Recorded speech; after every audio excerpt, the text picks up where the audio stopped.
11 practices in here, and you've been here about, 3.5 months? Yes, sir. So where are you as far as where you thought you might be or wanted to be at this stage, as far as where you're playing, the role you have as a leader, you'll be keeping your name coming up as a leader? I'd say I'm definitely where I want to be as a leader and as a player. I brought that energy starting in the weight room. In the early winter, I went there and set the tone every day, and that's who I wanted to be. And on the field, I've really worked on coming back and playing center. I played tackle at Georgia, played a little bit of everything, but last season was mostly tackle. So I really ran in on playing center and focused on that, coming up here on the weekends, getting snaps, and working on a little shorter sets than you do at tackle. So I'm pretty pleased with where I'm at right now. As far as the leadership, you step in as a new guy, but you've been around, you played a lot of ball. How was that sort of transition? You mentioned the weight room initially, and how did the guys did it help that there was a lot of new guys too in there? I mean, just sort of that aspect of it. It did, but I think the biggest part was building relationships with the guys, because they're not going to respect you if you don't have a positive relationship. I think that was the biggest thing that I had to work on, was building relationships with the O-line. To start with the O-line, then the offense and the team. So it's kind of a process to get all the guys to trust me. They kind of came around. I'm where I want to be in that aspect, in the leadership aspect. Was that trust and respect something that was somewhat automatic because of where you came from, or did you feel like you had something to prove because of the program you came from? I think part of it was from where I came from, but that's not what I wanted. I wanted to earn it and show them that I can be a leader, not because of where I came from, but because of who I am. So that was a big thing for me to come in and just solidify who I am as a person, who I am as a leader. Also, I remember when we talked to you, I guess it was January or February, and you said so many people when you were in the portal contacted you about playing tackle. And you were like, I'm not going to play tackle. Why did you want to go back to, or I guess you were a center at some point, right? Like, why did you want to be a center again? Like, what was that about for you? To be honest, I like to be in there. I like to run the show. I like to be in the middle, kind of making all the points, calling out the fronts. That's a big thing for me. I think I'm best at center. I've played center, guard, tackle, played all five at Georgia. I even played tight end at Georgia for a little bit. Yeah, so that was a big thing for me. I knew what position I was the best at, which I could excel at, and I knew center was going to be that position. And so you think center's best for you, and do you think that can take you to the next level too? Is that what the hope is? Yes, sir, for sure. Because you don't really see a lot of 6'5" centers with longer arms, it's a lot of people like that because you can anchor really well and you have longer arms to keep defense tackles away from you. I think that was a big thing for me, just because I know what my build and what position to fit best into.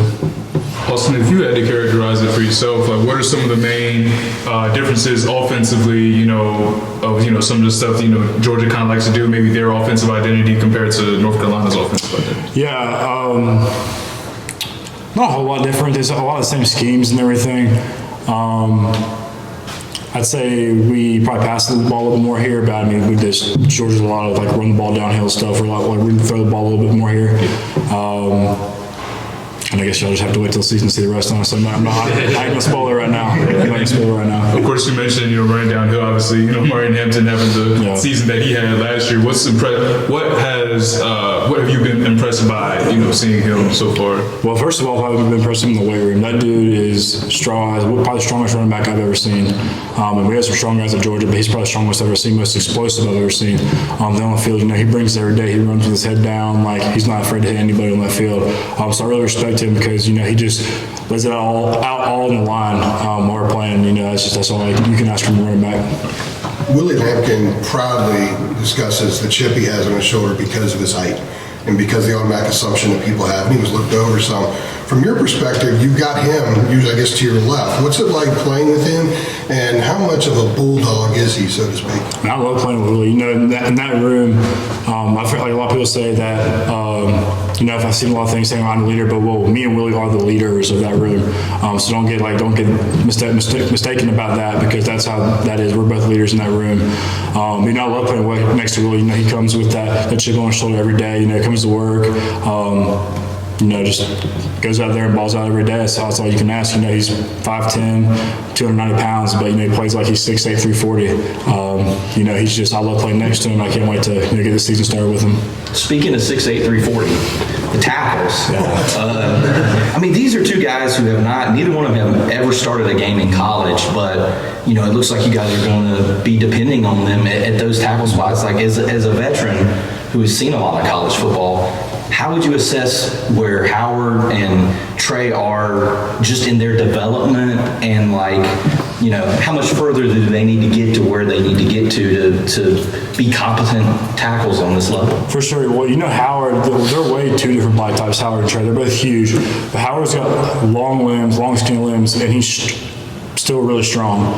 But, you know, he's developed really well. You know, he's still coming in his third year, so he's still pretty young. But, you know, the kid plays with a lot of fire.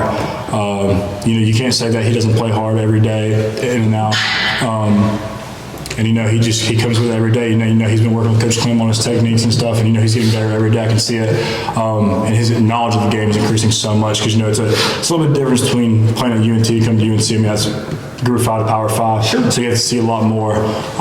You know, I've really been pleased with how much he's progressed. And Trey Green has had a really good spring. You know, he's absolutely massive just all the way around. Is that what you mean by differences in body type? I would say I think Trey's a little heavier. Yeah. But they're still huge. Trey's like massive. Like his arms are huge, legs are huge. Howard's got the skinnier limbs, but it's like still super strong. Yeah. But Trey's like big and super strong. And he's had a great spring. You know, he's really up to his understanding of the game. I think from the beginning of spring and now, he really understands, you know, his concepts really well and linebacker location really well. And you know, he's huge and he mauls people. So I'll go that about him. And you know, he's really had a great spring. You guys good? Yeah, just one real quick, just with Connor and with Max, how have you kind of seen those guys, you know, coming along throughout the spring, and just, you know, not only that, but, you know, kind of like the differences in working with each of those guys. I mean, even down to one's lefty, one's righty. Like, what's it kind of been like working with both of those guys? So I'd say one of the main differences I've seen is the under center snaps, because Max has his left hand up and Connor has his right hand up under center. Right. And I've never been with a left hand quarterback before, so that took me a few days to get used to, but it's not enough to just had to apply pressure at different spots, because, you know, this thumb to pressure is how it is under center. But it's been good. You know, they each have their what they're really good. You know, every time Connor's on my, we're probably going to go some play action, run around a little bit. And then, you know, when Max is in, we're just going to do, you know, we're going to do a lot of like drop back and throw it. But, you know, they both had a really good spring. They both have been coming along well. And, you know, they both developed really great leadership. They're both in our leadership council. They speak very well. They lead the offense very well. And I'm very excited to play with either one of them this year. Let her go. Thanks. I wanted to ask about the nutrition department here and how it was like transferring schools and kind of navigating and finding the regimen that worked for you. Yeah, for sure. So nutrition is big to me, especially because I'm type 1 diabetic, so I have to manage my blood sugar really well. And I had a really good resource at Georgia with Miss Collier, Collier Madaleno. She was huge for me there. Does a great job with the people, with the players there and the nutrition. And then, you know, it was really important for me. And I looked at schools for nutrition, saying, hey, can they take care of, you know, what I need from diabetes? And, you know, Miss Hammer and Izzy do a great job of that every day. You know, they want to experiment this weekend and see what, like, a certain thing does my blood sugar, so I have to try something Sunday, you know, because they always want to make it better for me and, you know, make sure I'm always out there and able to play on the field. And not just that, make sure I'm feeling well to play, because, you know, there's sometimes I just got to push through and blood sugar will be high, but I got to play. So, you know, they've done an excellent job here, and I'm very thankful for them. Yeah, I wanted to ask you specifically about your relationship with Amber and how that's kind of helped your journey along. You know, it's been awesome. We'll sit there every day, we'll eat breakfast or lunch or whatever, and we'll sit there and just talk about new ideas we come up with to try to help my blood sugar. If it's like you know, eating more protein, eating something before I go to bed. And, you know, we'll kind of go ideas back and forth. You know, it's been a big part of, you know, making sure I'm able to stay on the field all the time. And she's been a huge help in that. And like I said, I've been very grateful for her, how much she's contributed to that. Yeah. Is there anything specifically that she like introduced you, any kind of food or drink? I'd say you can. It's like the long-lasting carb or like sugar you can do. That's been a big thing for me, because blood sugar tends to go like down during games or in practice. Something like you're doing physical like exercise or whatever. So that's been huge, and it keeps my blood sugar stable, and it's really been a big part of helping me. Okay. Thanks so much. Experimenting sounds a little interesting. Yeah. It's been interesting. Adam, did you have one last one? I was going to put him on the spot, so I guess I will. I was going to say, is Connor ahead in the quarterback competition? We're good. So, Thanks, all. Thank y'all.